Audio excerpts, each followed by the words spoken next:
Olá, bem-vindo ao Momento Arbitragem. O tema de hoje é confidencialidade, uma importante característica nos procedimentos de mediação e de arbitragem. Então entenda um pouco mais sobre a característica da confidencialidade, sabendo por que os mediadores e os árbitros têm esse dever, da onde vem esse dever e por que isso é importante para as partes. E também em que situação isso pode ser flexibilizado. Fica aqui com a gente e confira sobre o tema.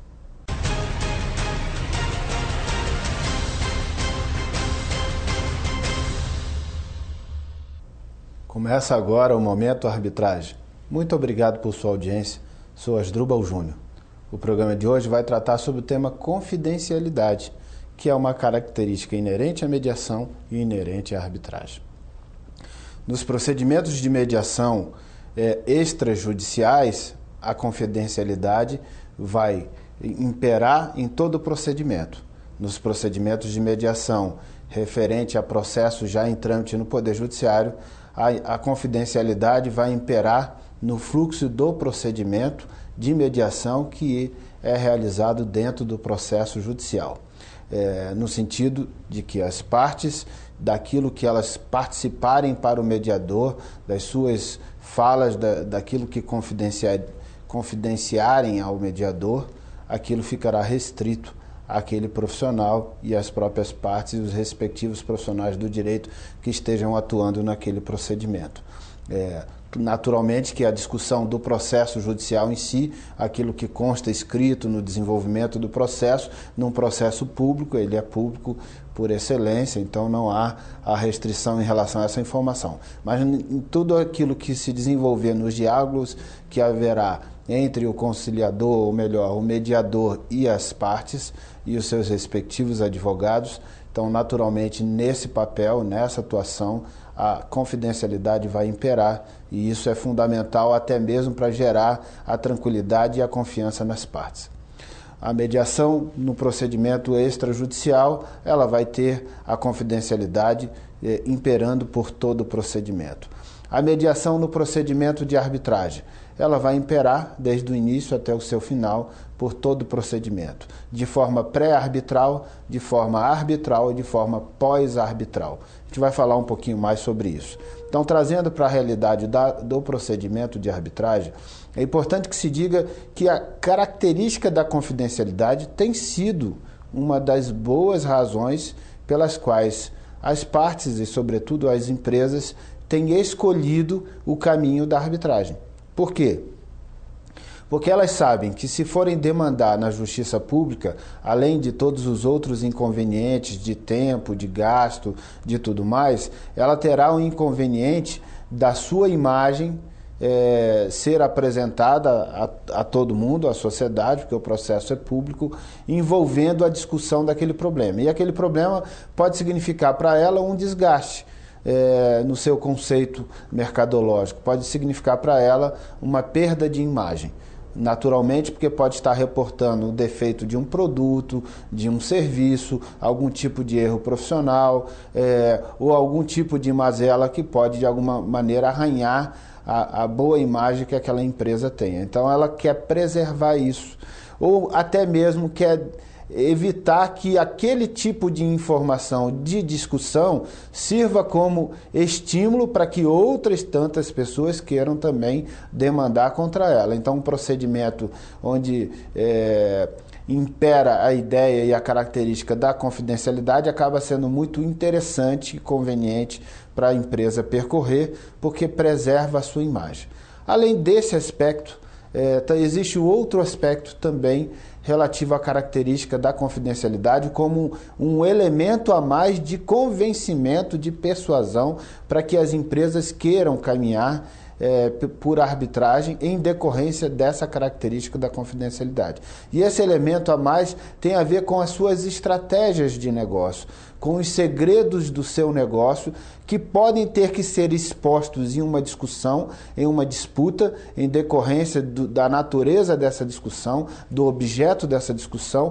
E, claro, ela não deseja que esse tipo de estratégia, que esse tipo de informação estratégica dela, que é um segredo do seu negócio, venha ao conhecimento da sociedade e muito menos venha ao conhecimento dos seus concorrentes, né? Das outras empresas do mesmo ramo, porque aquilo é vital para ela. Então, preservar o segredo daquela informação é relevante para que ela possa naturalmente manter o seu plano de negócio, a sua estratégia de prospecção e evitar que uma informação de alto valor chegue ao conhecimento de quem ela não deseja que chegue. Então, o processo que tramita sob o regime da confidencialidade traz para a empresa um conforto e uma tranquilidade.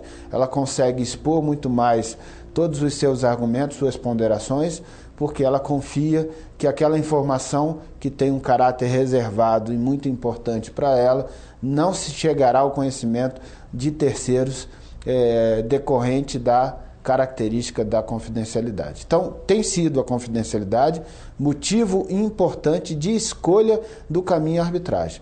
Mas é interessante também que a gente faça a seguinte reflexão. Quando você vai ler a lei de arbitragem, você não vai encontrar, na nossa atual lei de arbitragem, você não vai encontrar nenhum dispositivo expresso que diga claramente sobre a confidencialidade.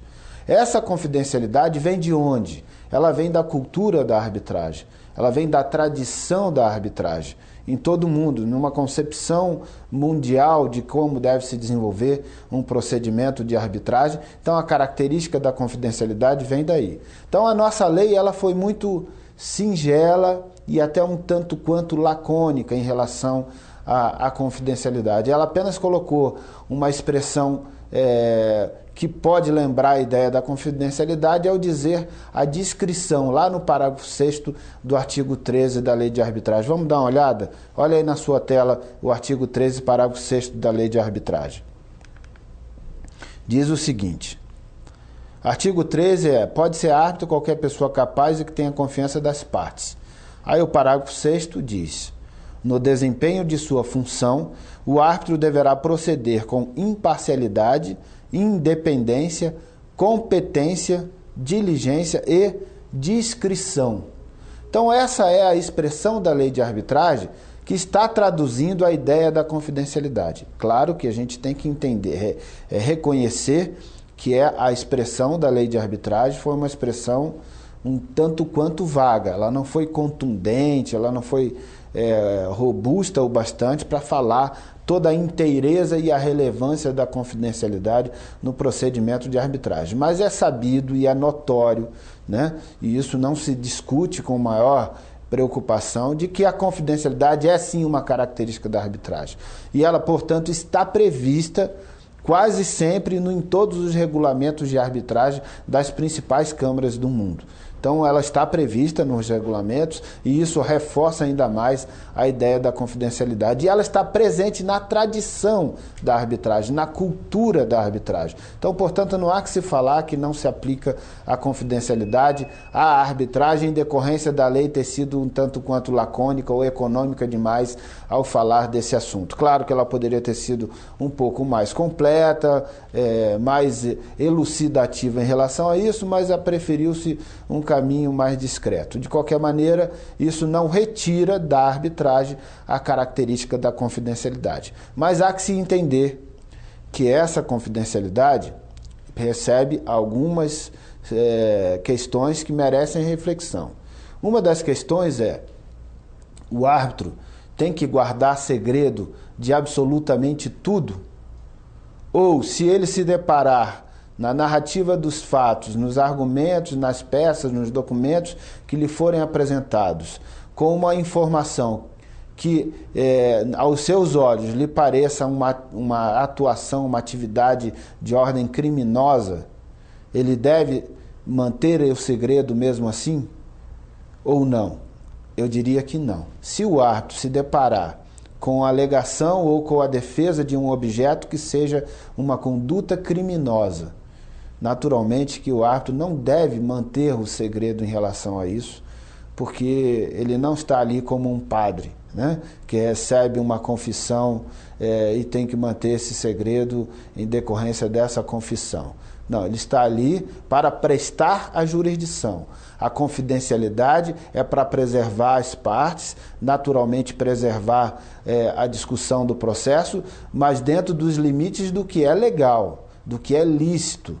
Se ultrapassar os limites do ilícito, ele não vai na arbitragem decidir um objeto ilícito, um objeto criminoso. Até porque isso já não está mais dentro do espectro do direito disponível. Ele já estaria avançando em uma defesa de um objeto ilícito, naturalmente de algo que encamparia a ideia de uma impossibilidade jurídica até da pretensão. Então ele não está autorizado a manter o segredo e nem tem esse dever de manter o segredo se ele tomar conhecimento de uma conduta criminosa. Se ele tomar conhecimento de uma conduta criminosa, o papel dele como um profissional que vai prestar jurisdição e que responde na medida que o juiz público também responde pelos crimes contra a administração pública, responde pelos crimes de funcionário público, em decorrência dessa sua atividade. Então, naturalmente, que ele não está e não deve, não está autorizado, nem tem o dever de preservar a confidencialidade de uma informação que venha para ele que aquilo configure uma conduta criminosa. Se ele tomar conhecimento disso, a providência correta dele fazer é oficiar as autoridades em decorrência estritamente daquele aspecto. Ele não vai reportar outras questões, mas estritamente daquele é um dever que ele tem. Ele tem que agir assim e reportar às autoridades. Se ele tomar conhecimento de uma atividade criminosa, ele não pode ser cúmplice dessa atividade, esconder essa atividade, omitir essa informação, simplesmente pelo suposto dever de confidencialidade. Porque esse dever de confidencialidade não está a ele dando uma imunidade de, olha, eu posso qualquer coisa, tratar de um objeto criminoso, de um objeto ilícito, posso fazer qualquer coisa. Ele não tem essa imunidade, naturalmente, e nenhuma das partes tem a imunidade. Não está se fazendo do processo de arbitragem um caminho para se discutir objetos ilícitos. Ali tem que se discutir objetos lícitos, direito disponível. O que é atividade criminosa deve ser visto na esfera criminal, perante as autoridades públicas, e a cada um tendo naturalmente o exercício do contraditório e o seu direito de defesa. Então, se o árbitro tomar conhecimento de atividade criminosa, ele deve adotar como providência oficiais autoridades reportando aquilo que chegou ao seu conhecimento. Ele não deve guardar para si isso, independentemente dele até ter o compromisso de confidencialidade em relação a tudo mais do processo que ele assumiu junto às partes. Mas também é importante que se diga que a confidencialidade, a princípio pelo texto da lei, está entregue ao árbitro. Pergunta-se, e a Câmara de Arbitragem, e a instituição arbitral que por onde tramita esse procedimento? Você tem a figura do árbitro, você tem a figura da instituição, da Câmara de Arbitragem, onde o processo vai ser arquivado, onde ele vai ser gerido, onde vai tramitar, onde os atos processuais vão acontecer. A Câmara de Arbitragem tem esse dever de confidencialidade? Claro, inerente que tenha esse dever. Indiscutivelmente, a Câmara de Arbitragem também tem esse dever de confidencialidade. Não pode sair reportando para qualquer um que não tenha expressa autorização das partes as informações que constam desse procedimento. A respeito disso, inclusive, é importante que se diga que a Receita Federal, em algumas situações pontuais, oficiou algumas câmaras de arbitragem, Brasil afora, pedindo informações sobre o conteúdo de procedimentos de arbitragem que teriam tramitado envolvendo grandes empresas, para naturalmente ter informações sobre movimentação financeira e verificar até que ponto existiu lisura em todas as declarações que essas empresas tenham feito quanto às suas movimentações financeiras. Bom, as câmaras de arbitragem, em geral, resistiram a isso. A Receita alegou que tinha o direito, até porque também ela trata de informações confidenciais e que ela tinha o direito de acessar essa informação e que a Câmara de Arbitragem tinha que prestar essa informação. As câmaras de arbitragem resistiram a isso. Algumas delas, se tem notícia, que ingressaram com mandados de segurança, pedindo liminares para inibir, né, que a Receita Federal pudesse exercer sobre essas câmaras algum tipo de poder de polícia, punindo elas por não prestar essas informações. As câmaras dizendo que tinham o dever de confidencialidade inerente no procedimento de arbitragem, que elas eram só depositárias daquela discussão e que, naturalmente, o plano dessa discussão tinha que ser visto com as próprias empresas, as empresas que deveriam prestar essas informações. Tem-se notícia que a Justiça concedeu liminares nessa direção, mas esses processos ainda não foram julgados, estão submetidos ainda ao crivo do Poder Judiciário, e aí a gente terá mais à frente, sabe-se lá quando, o Poder Judiciário não é tão rápido quanto nós gostaríamos, sabemos disso, mas terá em algum momento uma resposta definitiva sobre essa discussão, se realmente a Câmara está correta em proteger essas informações com confidencialidade ou se ela tem o dever de informar às autoridades aquilo que elas solicitam, sobretudo a Receita Federal. Mas esse é um tema de confidencialidade também importante para trazer. Então, por hora, está valendo a ideia da confidencialidade também das câmaras e do árbitro, sem dúvida. Agora, se discute se essa confidencialidade é pré-arbitragem, é durante a arbitragem ou é pós-arbitragem. Eu diria que, a depender de como esteja escrito a convenção de arbitragem, a confidencialidade esteja inerente às partes também, dependendo dos termos da convenção, e aí é bom que se torne isso expresso, de forma pré-arbitral. Ou seja, antes mesmo de iniciar a arbitragem, se entregar a esse compromisso de confidencialidade. E durante o procedimento de arbitral, naturalmente que preservando isso. Os regulamentos de arbitragem, quase todos eles, versam artigos ou até capítulos inteiros tratando sobre o tema da confidencialidade, e isso tem relevância. Agora, a outra discussão é pós-arbitragem. Essa confidencialidade também vai vigorar depois de terminada a arbitragem? Eu diria que para o árbitro, sim, não resta a menor dúvida. Encerrou a arbitragem, ele continua tendo o dever de confidencialidade. Eu diria que para a Câmara de Arbitragem também sim.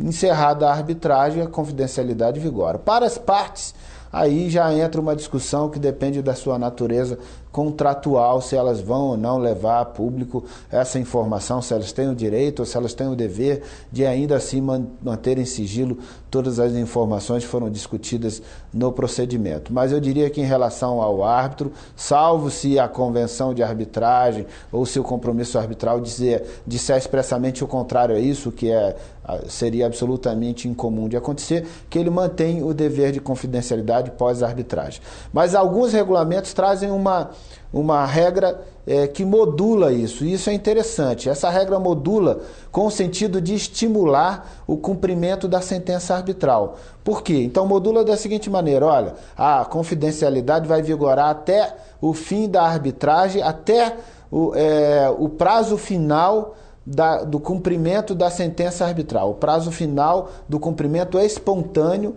o prazo final para o cumprimento espontâneo da sentença arbitral. Então, até esse momento, vigora a confidencialidade. E ela será estendida para depois disso, se houver o cumprimento espontâneo da sentença. Se não existir o cumprimento espontâneo da sentença, perde-se a obrigação da confidencialidade. Algumas câmaras prevêem isso no regulamento com o propósito de quê? De estimular as partes a cumprir espontaneamente a sentença, de evitar com que a sociedade, o mercado e, sobretudo, outras câmaras também tomem conhecimento de que aquela empresa não cumpriu espontaneamente a sentença arbitral e, naturalmente, aquilo possa trazer para a empresa um desgaste à sua credibilidade. Então, a modulação dessa confidencialidade, eu acho que está dentro do princípio da disponibilidade, da autonomia da vontade das partes. É possível se regular assim, é possível incluir no regulamento da Câmara, e as partes adotando esse regulamento estão adotando essa regra. Então isso me parece pertinente, possível e em muitos casos bem interessante que aconteça, e de fato tem acontecido em alguns regulamentos. Então a confidencialidade pode ser modulada. Nós já falamos algumas vezes aqui que está para ser revista a lei de arbitragem, e na revisão da lei de arbitragem, cujo projeto já tramitou pelo Senado, o projeto de lei 406 do Senado já tramitou e já foi aprovado pelo Senado. Foi para a Câmara dos Deputados, se transformou no projeto de lei 7.108 de 2014 e está tramitando em regime de prioridade na Câmara dos Deputados, está para ser votado e eu acredito que com grande chance entrará em vigor possivelmente ainda em 2014. No texto desse projeto está específico que caberá a arbitragem no âmbito da administração pública para os contratos administrativos, licitações, os contratos que a administração pública realiza com empresas, ou seja, com fornecedores e prestadores de serviço. Então, nesses contratos poderá ter a previsão da arbitragem e tudo indica que isso vai acontecer porque é interesse de todo mundo. E se a sociedade refletir só um pouquinho, já vai ter certeza que é interesse da sociedade também, ou seja, que é interesse público que isso aconteça. Então, de fato, essa proposta que deve se transformar em lei traz a arbitragem para a administração pública. E por que eu vim falar disso agora se eu estou falando de confidencialidade? Eu vim falar disso porque tem tudo a ver com confidencialidade. Afinal, quando nós falamos de processos envolvendo a administração pública, nós trazemos um princípio que é constitucional, que é o princípio da publicidade.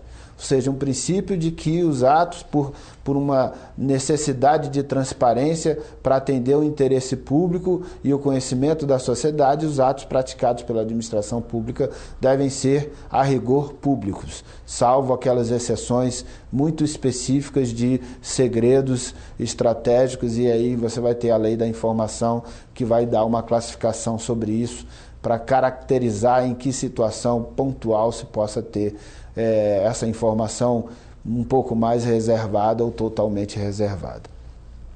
Então, se vigora o princípio da publicidade nos processos que envolvem a administração pública, se esses processos forem levados para o âmbito da arbitragem, onde, por cultura, por tradição, nós dissemos, você tem o papel e a necessidade da confidencialidade, então como conjugar, como harmonizar essas duas ideias, a publicidade da administração pública com a confidencialidade da arbitragem. O projeto de lei recebeu algumas emendas, que nós já tratamos em outro programa, eu sugiro que você assista o programa em que nós falamos das 9 emendas apresentadas ao projeto de lei 7.108.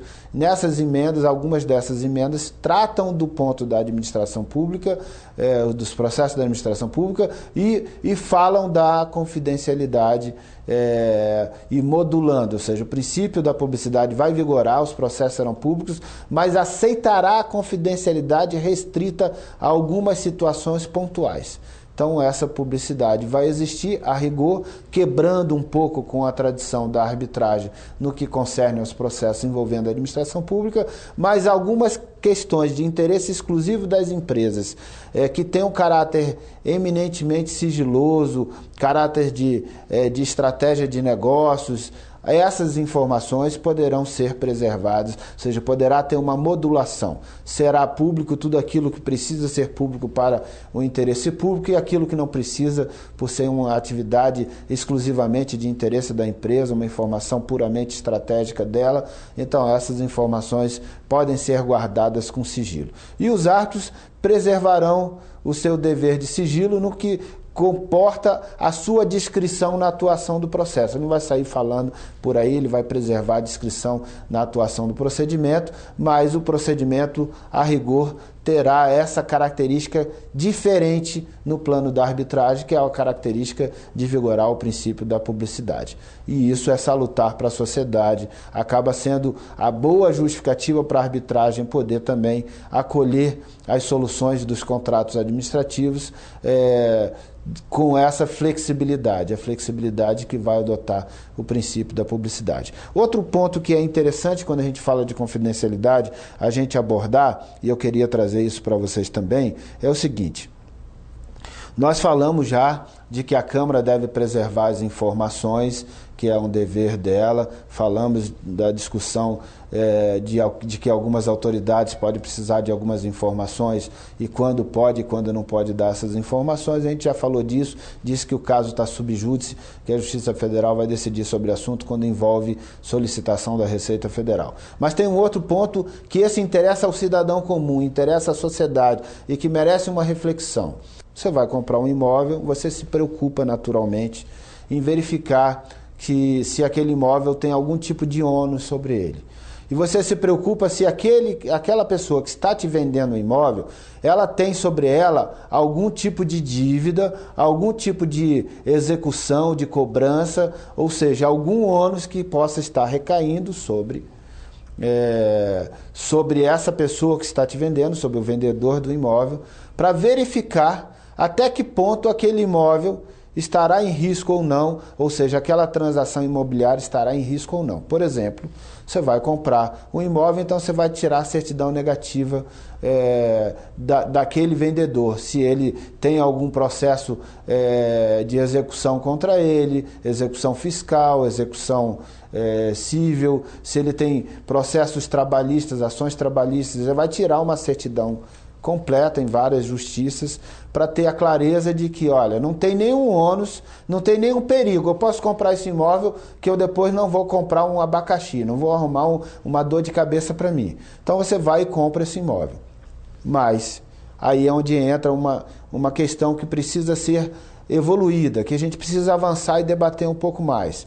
Quando envolver uma discussão num procedimento de arbitragem, nenhuma certidão dessa que você retira hoje naturalmente vai constar a informação de que existe um procedimento de arbitragem que envolva aquela pessoa e cuja natureza daquela discussão pode, de alguma maneira, desbordar no direito sobre aquele imóvel.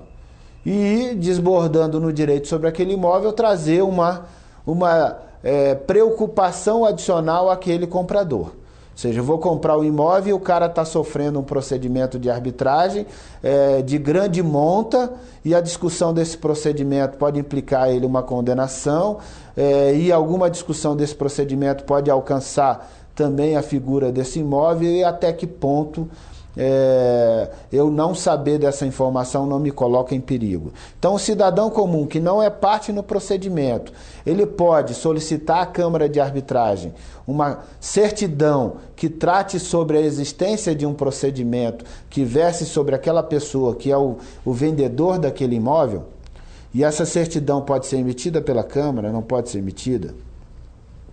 Bem interessante esse assunto.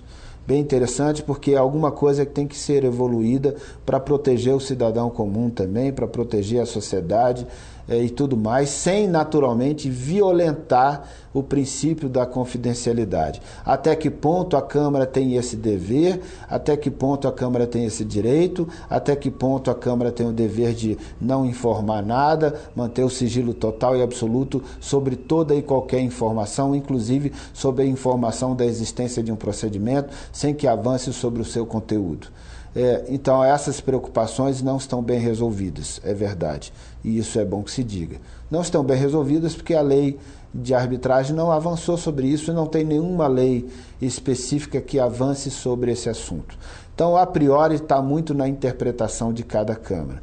Eu diria que, a rigor, vai se manter a ideia da confidencialidade, porque isso está expresso na maioria dos regulamentos das câmaras de arbitragem. Mas há que se ponderar e pensar em se inscrever nos regulamentos das câmaras de arbitragem uma pequena modulação em relação a essa confidencialidade, em relação à existência de algum procedimento que envolva uma natureza patrimonial envolvendo aquelas partes e que alguma certidão se possa emitir sobre a existência do procedimento sem avançar sobre o seu conteúdo, sem avançar sobre a sua discussão. Então há que se amadurecer essa discussão, não é um assunto simples de resolver, é um assunto bastante complexo, porque a confidencialidade, como eu disse desde o princípio, é uma característica buscada pelas pessoas que optam pelo caminho da arbitragem, mas ela deve ser vista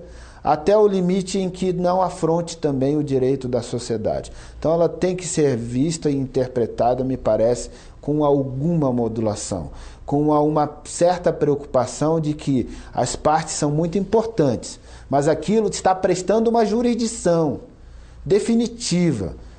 E essa jurisdição pode ter alguma repercussão em terceiros. E essa repercussão em terceiros, de alguma maneira, tem que se pensar uma forma de criar uma mínima proteção, para que o terceiro também não entre numa gelada, simplesmente tendo tido todo o cuidado de pegar todas as certidões de todas as justiças e ainda assim ter entrado numa gelada de estar adquirindo um imóvel que amanhã se veja envolvido em alguma disputa que envolva a arbitragem e que essa disputa possa trazer para ele algum tipo de ônus ou prejuízo. Então, há que se avançar nessa interpretação para criar uma modulação. Me parece que as câmaras têm na sua mão a providência, a capacidade de resolver esse problema, sem esperar que o legislador resolva. Basta que ela faça a contemplação no seu regulamento de uma previsão do que ela pode informar e do que ela não pode informar, e em que circunstância ela pode e em que circunstância ela não pode. E isso me parece salutar que seja feito. Agora, eu diria que olhando no plano das partes envolvidas na disputa, se ela tem algum tipo de discussão que envolva um imóvel e ela vislumbra a perspectiva ou a potencialidade de que aquele imóvel que está em discussão ou que possa servir como garantia para o pagamento de alguma dívida que esteja sendo debatida na arbitragem, que ela possa solicitar à Câmara de Arbitragem que oficie ao cartório de registro imobiliário, de registro de imóveis, para fazer a anotação da discussão daquele procedimento que possa recair sobre aquele imóvel. Porque,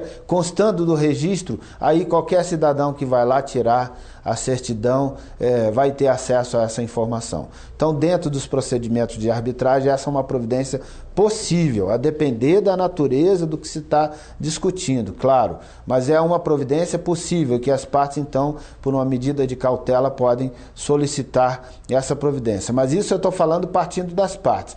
A outra questão que eu disse é partindo do cidadão que está comprando o imóvel, do terceiro de boa-fé. E, naturalmente, partindo do terceiro de boa-fé, ele não tem nenhum mecanismo. E é esse ponto que eu acho que merece reflexão e que eu diria que as câmaras de arbitragem têm na sua mão a possibilidade de dar solução a isso. E ela, dando essa solução, estará prestando um importante serviço à sociedade também, sem que naturalmente esteja desfigurando a ideia da confidencialidade e do direito das partes, até porque procurar preservar o interesse de todos é alguma coisa salutar, inclusive para as partes, porque amanhã elas podem se ver envolvidas numa outra situação em que ela terá necessidade dessa informação. Então foi esse o tema de hoje, confidencialidade nos procedimentos de mediação e arbitragem. Você gostou? Tem dúvida, comentário? Esse tema é muito polêmico, dá para discutir muita coisa. Então manda o seu comentário, ficarei feliz de ouvir e debater, quem sabe, num outro programa também. Bom, se você tiver uma sugestão de pauta, estou aqui esperando a sua sugestão. Meu e-mail está aparecendo aí na sua tela, não deixe de enviar a sua sugestão. Compartilhe nas suas redes sociais, você estará me ajudando bastante. Como mensagem final, eu gostaria de apresentar aqui uma obra de uma amiga muito querida, que é a professora Suzana Bruno, que escreveu um livro sobre conciliação. Esse livro que está aparecendo para você. Conciliação, da editora Fórum. Editora Fórum, Suzana Bruno, Conciliação, Prática Interdisciplinar e Ferramentas para a Satisfação do Jurisdicionado. Chama atenção para essa obra, também, não só porque ela é uma professora querida, amiga e muito competente, mas também porque ela traz no final do seu livro uma proposta muito interessante, uma proposta de um método de conciliação utilizando-se a interdisciplinariedade do direito com ciências não jurídicas, a fim de aumentar a satisfação do jurisdicionado. Então você veja que o seu último capítulo aqui, antes da conclusão, fala sobre essa proposta. Então eu sugiro àqueles que gostam do tema conciliação que possam adquirir a obra da professora Suzana Bruno, editora Fórum Conciliação. Então tá aí, vamos nos despedir. Até o próximo programa. Toda segunda e quinta você nos encontra aqui no Momento Arbitragem. Um abraço e até o próximo.